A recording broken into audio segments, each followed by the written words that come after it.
Le télescope spatial James Webb va être mis en orbite quand?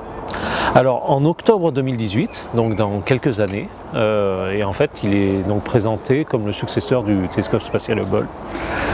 Et pourquoi Hubble ne fonctionne plus ou... Non, pas du tout, c'est juste que de façon naturelle, ce sont des missions qui s'étalent sur de très longues durées de temps. Donc en fait, quand on lance un satellite, et ça a été le cas pour Hubble, on commence à réfléchir à que doit-on faire pour la suite. En fait, qu'est-ce que ne pourra pas faire Hubble, de quel type de satellite a-t-on besoin pour continuer des découvertes scientifiques. Donc de façon naturelle, on a pensé à la suite, et la suite, c'est le télescope spatial James Webb. Et que va-t-il nous permettre de voir que Hubble ne voyait pas? Alors Hubble, c'était déjà pour l'époque, en fait, quand il a été lancé en 1990, c'était un grand télescope avec un miroir de 2,40 m. Mais en fait, depuis, on va aller chercher et observer des objets vraiment très faibles, très peu lumineux. Et pour ça, il est très important d'avoir un très grand miroir. Donc un des premiers changements avec le James Webb, c'est que le miroir aura une taille de 6,50 m. Et ce qui va nous permettre en fait d'aller observer des objets très faibles. Hubble avait une taille... 2,40 m. Donc on a un gain d'un facteur presque 2. En termes de sensibilité, capacité à voir des objets plus faibles, en fait on atteindra un facteur 10 à 100. Donc il y a vraiment une amélioration avec JWST. L'autre élément, c'est que le télescope spatial Hubble était un télescope qui pouvait voir différents types de lumière, ultraviolet, dont on entend souvent parler, visible, ce que notre œil voit, et un tout petit peu d'infrarouge.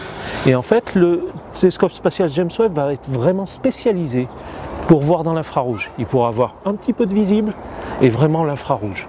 Et ça va nous permettre d'une part de voir des galaxies très lointaines, qui sont les premières galaxies qui vont se former. Ça va nous permettre aussi de voir, ça permet de passer à travers les écrans de poussière, de gaz qu'on va trouver autour d'étoiles qui viennent de naître.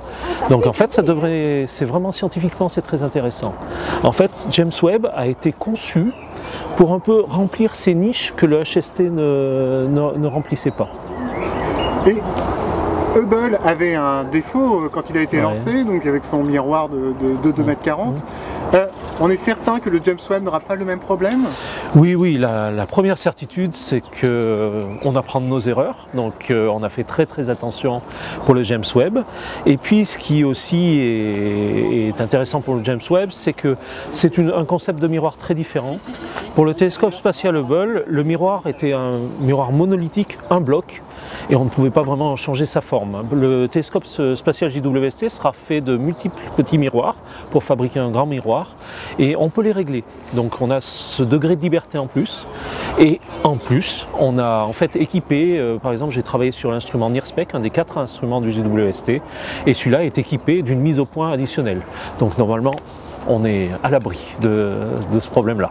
Le James Webb Space Telescope ressemble vraiment à un vaisseau impérial de Star Wars. Est-ce que c'est voulu? Non, c'est purement une coïncidence.